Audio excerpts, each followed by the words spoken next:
Welcome to the forecast. To my right, we have AP18. Alex, how you doing? Hello, everybody. And to my left, we have GW himself. Garrett, how you doing? Doing good. It's the Wednesday Comics forecast. My name is Marvin. We're talking about the books coming out for September 19th, 2018. Here we go. First, with Image Comics, Bonehead number 4. This is Brian Hill and Ronald McGillis. Garrett, what do you think, Bonehead number 4? I love this series. Brian Hill, obviously a great writer. We've been reviewing some of his books a lot lately. Love the first 3 issues, and gosh, it's been on quite a break, so I'm excited to get back into this world. We have a new number 1 for Image called Burnouts number 1. To save their friends and family, a group of high school teenagers must fight off an attack of their own on their own town by secret alien invasion, but they can only see the aliens if they're completely wasted. The Burnouts are saving the world one puff at a time. So there you go. I want to get a new Image number 1 from the creator of, or the writer, excuse me, of E for Extinction, and Geoff, the layout artist for Marvel Rising. That's weird, layout artist.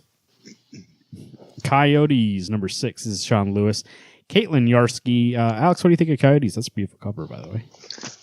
Issue 5 was an amazing jump back into this book. We only thought it was going to be a 4-issue run. Turned out it wasn't. So issue 6, I'm super excited. Looks like we may get more introduction into these other 3 wolves. That our big main wolf, I can't remember what his name was from the first 4 issues, what his name was, but it's great, looks great, story is exciting. It's got that nice supernatural twist to it, and I'm ready for issue 6 to come out. Death or Glory, number 5. This is Recommender of Bengal, the end of the story arc. Garrett, are you still getting this book? Absolutely, I am. What do you think?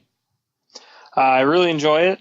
I think, this is the first time I've gotten a comic where there's been such a unique art style. I think it's very cool to see something that I haven't really seen before.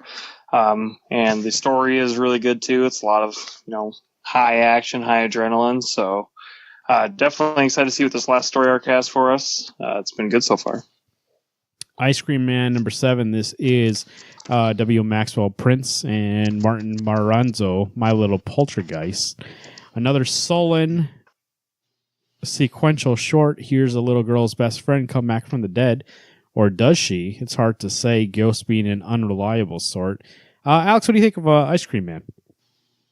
I've really enjoyed it. I actually have not found issue 6 yet, so I'm 1 issue behind. But luckily, this being an anthology series, I don't actually have to read them in order. I'm assuming the Ice Cream Man is going to show up. He's in every issue of some sort. You talking about this ghost kind of freaks me out, so I'm actually a little nervous because I don't do ghosts very well. I'm all about those physical monsters, not the apparitions. So I'm ready for it, but I'm nervous. Lights are going to be on at my house. Rumble number 7. This is John Akura and Dave Rubin. Things from Remote Part 2. Alex, what do you think? This is Rumble. This is the second series, back return. We're about 7 issues in. How's it going so far? Rubin's a great asset to this book. This book always looks great. But I'm finding from that first 15 issues that came out, the first run was great. This one's a little slow. That I'm apprehensive on whether or not I need to stay loyal to this book if I'm ready to get off. 7 to Eternity, number 11. This is Recommender Jermaine Opena. The Mozak are on Adam Ositis in the Mud King's Trail, led by the best tractor in all of Zal, Adam's own daughter. Garrett, what do you think? 7 to Eternity, he took a little break, he came back. It's been back for, 2 issues? Here's the second one, I believe. How's it going? Yes. I haven't read issue 10 yet, but 10 and 11 are going to be my chopping block issues. I really haven't enjoyed this all that great, but seeing that Opena's back on the art is really exciting, so I definitely want to see if it can still keep me interested. Otherwise, it'll be going away. I think I'm caught up. I'm actually caught up on all my books. Issue 10 was fine, but it's one of those things, that long break we had, I forgot what the hell had happened. And there's so many words in this book that when you get into the first issue, it's so good, looks so good. The idea was amazing. Now we're just getting kind of redundant, and it's not nearly as exciting as it used to be. I actually forgot when Alex mentioned this was coming out this week, and if I was getting it, I forgot that 10 never came out. And so it was something that I did at the time, decided that I would go to trade for, but it was also a book that I just totally forgot about. So I guess we'll see where it goes, which is a shame. Both these creators are good. It just depends on if they can get back on track on getting a book on time and deciding to, it was way different at the beginning, so I'm not sure if they changed course somehow or this is the way it always was going to be, but I do remember loving the first 3 issues of this book. Skyward number 6, Joe Henderson and Antonio Fabella. New story arc, Here Come the Dragonflies, Part 1. Now a fugitive thanks to her fight with Barrow, Will is forced to flee Chicago. What does the rest of this low-G world look like? What terrifying surprises will she face? Alex, what do you think? Skyward number 6. I think Skyward's probably one of my most anticipated books in the past 8 months. This book is so good. The art is amazing. And the story doesn't take itself too serious. I mean, the Earth has lost its gravity, so you just kind of float around from place to place. But it doesn't have it has its own weird, dangerous thrills. Obviously, going out into space instead of raindrops, it's just one big water bubble that flies around. It's a great book, and I think if you're looking to get into it, obviously the first volume will be coming out. Pick it up and read it, or read it on Hoopla or wherever you're going to get your books. This is a great book to get into. Dark Horse Comics, Black Hammer, Age of Doom, number 5, Jeff Lemire and Dean Ornstrom. Our hero's journey from Spiral City to the farm is finally revealed and will change them forever. Garrett, what do you think? This last issue ended in a huge cliffhanger we talked about on the show. Changed the course of this book forever. Changed the course of this series altogether. How much are you looking forward to number 5? So much. I think this will automatically go as my pick of the week. That was one of the best cliffhangers I've read in comics in the last probably 5 years. So I am so stoked to read what happens next. And, we've been reading Black Hammer for a year, 2 years, and everything just changed. So I'm so curious and interested to see what happens next. Ether the Copper Golems, number 5 of 5, the end of this miniseries, or second series, I guess you would call it. Matt Kent, David Rubin, speaking of David Rubin again, with the final portal within their grasp, Boone, Grander, and team are on the cusp of saving both the Ether and Earth.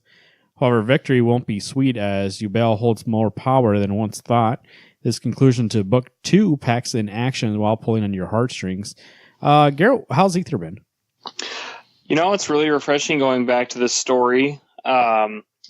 This one hasn't been as strong as the first volume because a significant amount of time has gone on between volume 1 and 2.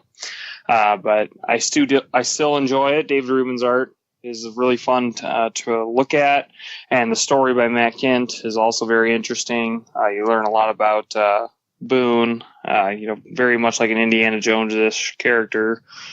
So interested to see what this conclusion has in store because, you can never end at book 2, so I'm sure there'll be a third one.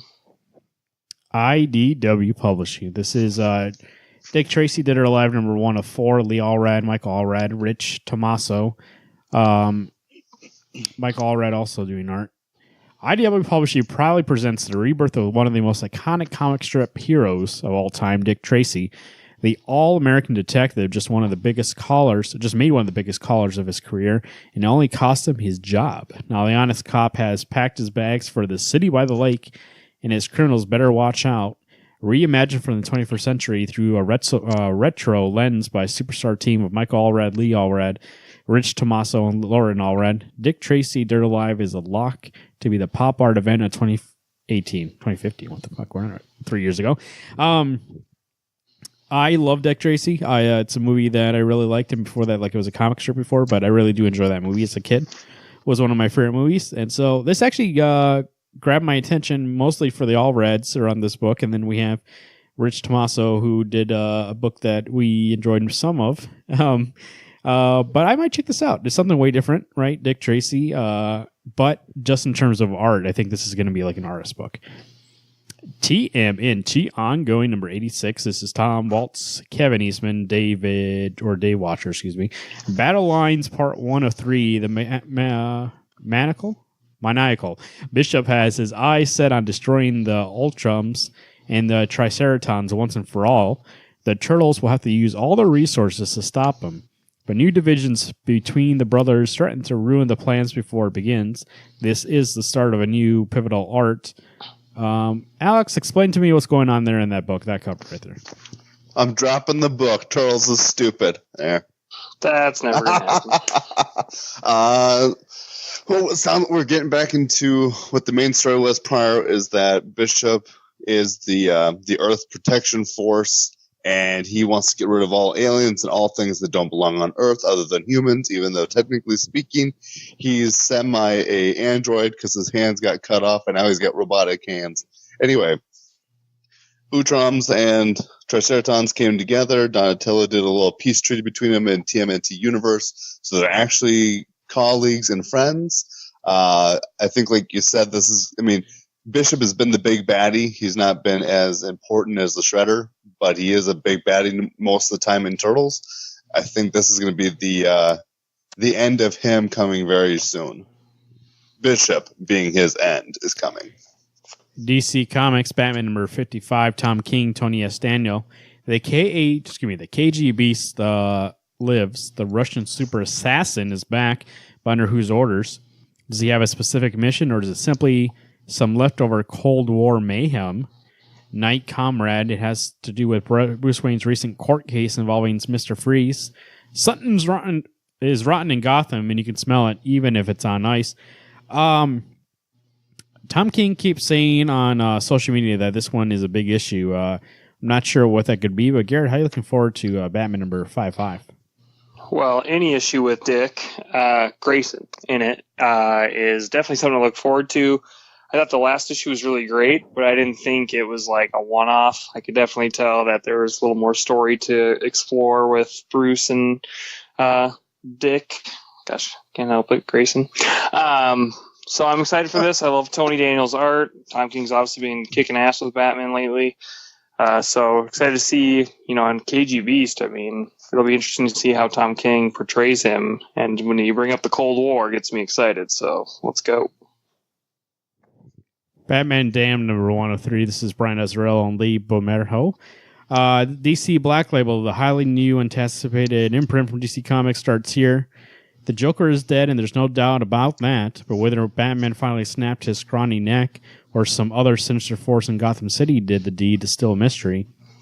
The problem is Batman can't remember. And the more he digs into the labyrinthic case, the more his mind starts to doubt everything he's uncovering. So who better to set him straight than John Constantine? Problem with that is, as much as John loves a good mystery, he loves messing with people's heads even more. So with John's help, the pair will delve into a sordid underbelly of Gotham as they race towards the mind-blowing truth of who murdered the Joker. Batman Damned is a bi-monthly supernatural horror story told by two of comics' greatest modern creators, the Visceral Thoroughbride, that proudly puts the Black in Black Label. So this is the start of the Black Label. It's going to be bi-monthly, so every 2 months this issue will come out for 3 issues. So, Alex, what do you think? Batman Damned, it's DC stepping into a new realm where they're giving creators full access to do whatever they want. What do you think about Batman Damned being the first one? I think that's a great choice, is to give the team their own way to do something. So there's hopefully no guidelines. You can swear. It's whatever you decide to make it is great. But there's also that little bit of fear in me is, what are we getting into? I mean, I guess maybe my thing is that it's only a 3-issue run, and I see that it's $6.99, so I'm assuming it's prestige form. Yes, so I'm guessing we're getting, what, like 50 pages, or what is it, 48 pages or something? When they first announced it, they announced they would all be prestige and a little bit bigger, so I'm not sure the exact page count, but I know it's supposed to be bigger. Okay. So, I mean, like, that makes me super excited, and I know that art is going to be great. Lee did the art for Suiciders, which I loved. So it's going to be amazing. I'm a little weary about Azzarello's writing, but then I always remind myself he wrote Wonder Woman New 52 for 35 issues, and it was amazing. So I'm on board for this book, and I'm excited to see how this book turns into, hopefully, a great opening run for DC Black Label. Injustice 2, number 34, Tom Taylor, Danielle Sampry. As Garrett always says, Worst book on the market. Don't get it. No, it's not. Nah, that's not true. Anything can happen. No rules. No all stakes. That's what I will say Yes. it's getting close to the end, though. It is getting close to the end. I think there's only 2 or 3 issues left. Injustice versus the Masters of the Universe, number 3 of 6. This is Tim Seeley and Freddie Williams II. Alex, 2 questions here. How is this book, and is Orko in this book? Orko is in the book. The book is okay. I think it's one of those things, if you don't like He-Man and the Masters of the Universe, obviously this is not your cup of tea. I even asked Garrett if he's going to get it because Injustice is in it. He said, who gives a shit? And I said, I do, because it's old, and I'm old, and I like that kind of stuff. It's not like the TMNT stuff, that was going with Batman. It's different. It's kind of like the Thundercats versus He-Man. It's good, but it's not for everybody. Justice League number 8, James Tynion IV, Mikhail Hanin. Part 2 of Legion of Doom storyline focused on Lex Luthor recruiting our efforts. And this time around, he's targeting both Cheetah and Black Manta for membership. Garrett, what do you think of Justice League so far? And what do you think of the inclusion of the Batman Who Laughs joining the Legion of Doom? Who are you talking to? I said Garrett. You're Garrett. You didn't say my name. Yeah, I didn't say my name. Oh, must have cut out. Seriously, I was like waiting for it. This book has kind of disappointed me, to be honest. Like what they've been doing is putting a freaking awesome artist on a book, and yes, there are good writers like Scott Snyder and this one James Tynion IV. But God, they're so damn wordy, and like it seems very, I don't know, very deep and very planned out that I'm just like, if you forget one sentence from issue 1, you don't know what the hell's going on. So, I don't know. I'm kind of at 50% on this series right now, and I'm trying to get excited because like the art just looks amazing, but the story is so convoluted and complicated that I'm kind of getting sick of it. I found that it for a book that is world dominating and the universe is at stake, there literally are no stakes for me in this book because I know the heroes are going to come out. There's no fear that they're going to lose, and I think that I realize that's part of the book, and I realize it's part of the fundamentals of a comic book is that the good guys have to win. But there's got to be more to it than just look at this worldwide universal thing. Legion of Doom so strong, and yet guess what? They're going to get beat. I don't know. I'm disappointed by this book, and I don't think I care anymore. This series is literally about doorknobs. So. That's what we call Marvin. So I mean, I don't want to read the book. Mr. Miracle number 11 of 12. This is Tom King, Mitch Gerads. There's one thing popular fiction has taught us by now: you should never make a deal with the devil. And yet, Mr. Miracle is still listening when Darkseid approaches him with such a devilish proposition. If Scott sends his newborn son to Apocalypse, there will be peace on New Genesis. Since when has Darkseid been famous for his honesty? It'll be a miracle if this does not blow up in Scott's face. Alex, what do you think? Mr. Miracle number 11 of 12. I think Mr. Miracle is the past two. This is this year's vision. When I get to the issue 12 and I get through issue 11, issue 11 is going to have an amazing cliffhanger where I'm just like, holy crap, I cannot wait to get issue 12. Why won't this book come out faster? I love the team. I love Tom King. I love Mitch Gerads. They're doing such an amazing job. There's not enough good words to say about this book. More importantly, Tom King is nailing it on anything he writes and puts his mind to. So I know this will be an amazing issue. Nightwing number 49, Ben Percy, Amanka Nadupan. What happens when a race is no longer against each other? When the race is no longer against each other, but against Leviathan itself, as the head of the snake reappears, and as our heroes are aligned against a common enemy, the bike race changes gears, and the prize comes into focus with a chance for the winner to sit in the Mobius chair and ask one question. This is Nightwing with Ben Percy. Garrett? Yeah, I'm listening. How's Nightwing number 49? Jesus. Nightwing has been good. Ben Percy is, one of my favorite writers. I think he's done a really great job with Nightwing. I did see that he's done an issue 50, and that Scott Lobdell's taking over after that. Oh, man. Which is still exciting to me because I really like Scott Lobdell. But yeah, I'm excited to see what the next 2 issues he brings to the table. And, I know something huge is going to happen. Never mind, no spoilers. But looking forward to see what happens in this book next. Wildstorm number 17, Warren Ellis, John Davis Hunt. Stephen Rainmaker was the most dangerous man John Lynch knew even before he was inducted into the Thunder Book program. So much that nobody quite refined how Thunderbook changed him. On his trip around America to warn his old team, Lynch left Rainmaker until last for a reason.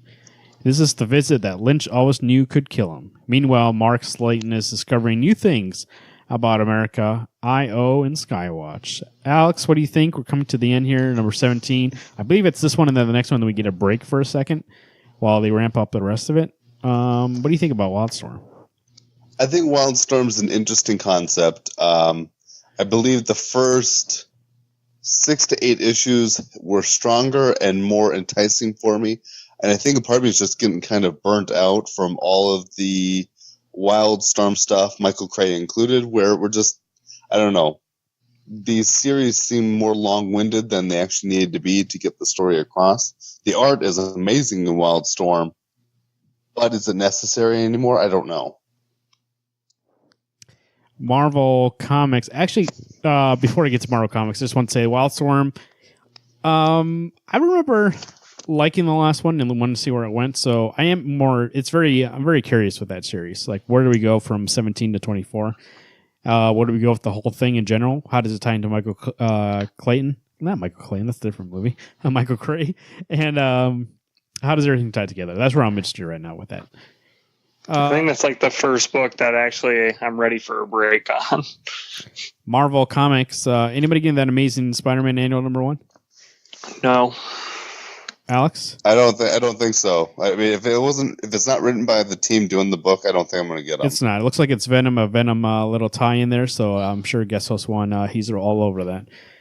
He can tell me about it then. Captain America annual number 1. This is also something that's a different creative team. I won't be getting this, but let me tell you what it's about here. Good old Cap. During the advanced scouting mission in World War II, Captain and Bucky come across an old farmhouse where a group of concentration camp escapees are fending off recapture. This is Teeny Howard and Rod Lynn. Chris Sprouse on arts also and cover. Looks interesting. I mean, if it was a lighter week, might be a thing I pick up, but it's also an annual that's $5 and it's kind of out there. I mean, it's not within the, like Alex was saying, not the same team or anything like that, so it's probably a pass for old Marvin, even though I love Captain America. Immortal Hulk number 6. This is Al Ewing, Lee Garberts. The Green Door starts here. Bruce Banner is alive, and everyone knows it. Now he's hunted by the government, Alpha Flight, the mysterious shadow base, and the Avengers. And someone's going to find him first. Garrett, what do you think Immortal Hulk? Garrett? Immortal Hulk number 6. I've been really liking it. It's become less of a horror book, and it's more like a character study on Bruce and Hulk. Which that book has always been about, but still has like some horror aspects that I really enjoy. I definitely look forward to it every issue that comes out, and I'm excited to see what happens next in the story. I don't like that we're involving a lot of like Alpha Flight and stuff like that. I hate when they do that. I wish the story could just be the Hulk, being the Hulk, dealing with only Hulk-ish characters or like people that are in his universe. So that kind of is a bummer for me, but we'll see what they do with it. I feel that it's gotten away from what it had begun.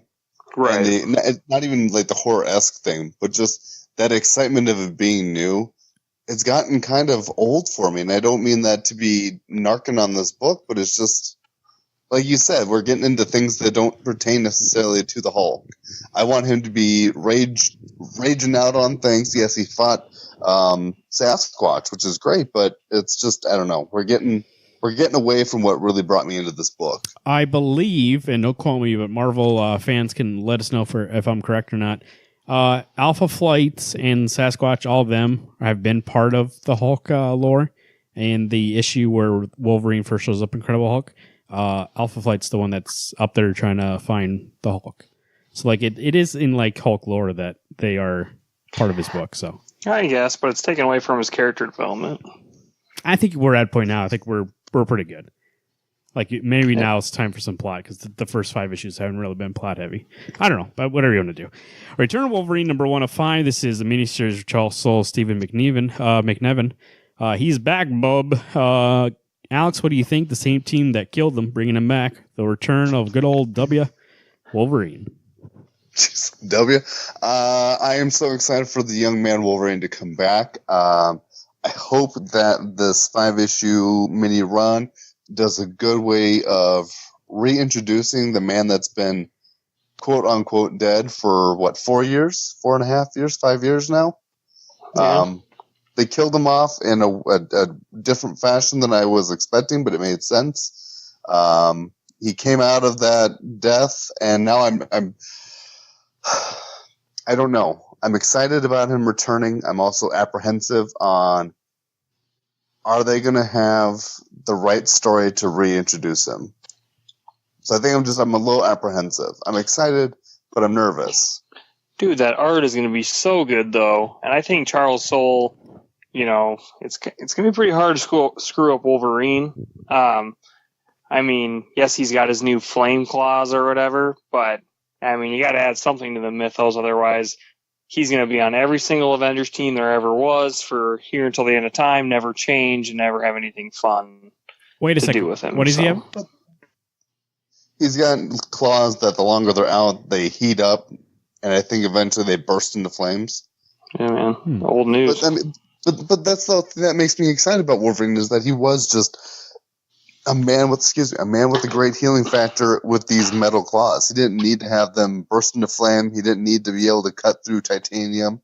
He already could. Maybe it's just like he does something with energy. That's the reason they get so hot, not necessarily like flame on like Johnny Storm. They just take he was dormant for how many years before he could escape that metal pod. So I know why. Alex, what are we calling this Wolverine? What was his name? You were calling Young him Man Wolverine? Young Man Wolverine? Nope. Young Stud Wolverine. That's why he's hot, baby. Whoa. Venom number 6. This is Donny Cates, Ryan Stegman. Garrett, what do you think, Venom? How's it going so far? I've been loving Venom. It's one of the best Marvel books coming out right now. I think Donny Cates is really doing something to this mythology that just makes it fresh and exciting. And there's places he's taking Venom that I never thought Venom would ever go. And I do Stegman's art. This is like a perfect team for this book. I'm excited to see what happens next because I honestly, I don't think you could predict anything that's coming your way with this series. West Coast Avengers number 2. This is Kelly Thompson, Stefano Caselli. Alex, what do you think? With the first issue of West Coast Avengers, I believe we all thought was fun. But what do you think about issue 2? What do you need from it to continue for you to enjoy it? You think a 200-foot tiger would be enough to really keep me going. It's got Hawkeye, and I like Kelly Thompson writing Hawkeye, but there's something about that first issue. The team, I don't know, there's something wrong. It wasn't clicking with me. I want to like this book. I want to get some sort of an Avengers book, since every time I get an Avengers book, I drop it. I don't want to drop this book. I really, really want to enjoy it. So I'm not sure what I need. I don't know if I need just a bad guy that I actually know, someone who feels like a threat, and I realize it's kind of the Kate Bishop characters. They're not always necessarily a threat to begin with. They grow into a threat for her, and it's usually personal, which is exciting. So this book probably has what I want. I just don't know what I want yet. From Boom Studios, we got Black Badge number 2. Matt Kent and Tyler Jenkins. While on a mission to locate political prisoners in Siberia, the Black Badge team meets another group of young operatives who calls themselves the Mounties. While the mission is on the line, they will be able to work with this other team, or will the two teams turn on each other? This is, by the way, I'm looking at this preview because I forgot what Tyler Jenkins' art looks like, and it looks fantastic. Garrett, what do you think? Black Badge number 2. The first issue really surprised me how amazing it was. It should enough because Matt Kent's an awesome writer. I haven't really known much of like Tyler Jenkins' art, but reading that like makes me really want to go back and get Grass Kings. But yeah, fun concept. Like that whole first issue was so refreshing and new, and it was such a simple idea that it was just kind of like you kind of like slap yourself, and you're just like, how did no one think about this in the however long comics have existed? Like this really cool, unique comic book story. So definitely looking forward to issue 2 and see what shenanigans those Boy Scouts can get into. Alex, out of all those books, what do you think is gonna be your pick this week? I think I'm gonna be biased. I'm gonna talk about my man with the claws. Return of Wolverine #1 is my pick for the week. Return of Most Wolverine. excited, got to see him. Snick. Snick, Charles Soule coming back, baby. We got Bub in the house. Good pick. Going to be some good art in there also with Steve McNiven. Garrett, what do you think? What's your pick? I'm going with Black Hammer, Age of Doom #5. What a crazy cliffhanger at the end of the last issue. So this book's going to be comic book changing, I guess I could say. It's going to change everything you know about comics, and only Jeff Lemire can provide you that. I am going to go Batman Dam, Brian Azzarello, and Lee Bergermo, just because I'm curious how this format's going to work. So it might not even be this issue that I enjoy so much, but I want to see the prestige. I want to see how this works because I am curious how this line is going to go, and I hope that it is a hit, and actually they do a good job here, so that way we can get more of this. So, Alex, the weather's kind of weird right now. This morning, had to have the air conditioning on. It's nice and too hot. I just looked at the temp at 67 and raining, getting a little chilly out there, so I got to turn on the heat, make sure my feet don't freeze. Are we in the weird section of weather where we don't know what's hot or cold? Is it like McBLT? I don't want to spoil it for you, but it's going to be some weird ass shit. We're getting close to fall, and sometimes fall's not sure what it wants to do. So it was hotter than hell earlier. Then it's going to rain. I've heard rumors that Montana is going to get snow. I don't think we will get snow, but I know we're going to get a little bit of precipitation. Like you said, it's getting a little cooler, then it gets a little hotter. It's weird. It's where we live. It just can't decide what it wants to do sometimes. And I know a lot of people who can't decide what they want to do. So it's like people I know. Garrett, what do you think that weather kind of plays havoc with the roads? How do you see it? I think that the weather doesn't matter as long as you got windshield wipers. I mean, come on, you can still go to your shop. But the real problem is making sure when you go to your local comic shop that you cover up those comics. You don't want to get them wet, but boom, yes, exactly. You preach it. But this week it's kind of like a half and half. Like there's a lot of books that look like really fun and exciting, and there's some others that are just probably maintaining the status quo. So I think you should definitely get to your shop at a decent time. But if you sleep in a little bit, don't worry, they'll still be there. Like Garrett said, the weather does not matter if you have wipers. It'll clear those roads for you. That's how my wipers work too. Like I never get stuck in the road, and you can get right to your comic shop and get your comic books. Half and half. You talking some Land O'Lakes? Sort of. You put those half and half comics inside of your nice coffee. That coffee is called your books that you know will be good, like Black Badges. So a little Black Badges, a little half and half, make it a little lighter. Alex, what else you throw in? Throw a little sugar in? Oh, I always throw sugar and a little bit of creamer in mine. Like actual caramel macchiato creamer in my coffee. Take a little sip. You get maybe a donut. That donut is called Batman Damned. It's a little sweet, a little different. You can't have too many. Only 3 coming out over the next 6 months. And eventually you have yourself a good morning, and that's called Wednesday Comics mornings. Every Wednesday, right here, every time. My name is Marvin. I'm Alex. I'm Garrett. Hey everyone, don't be confused and keep reading those books.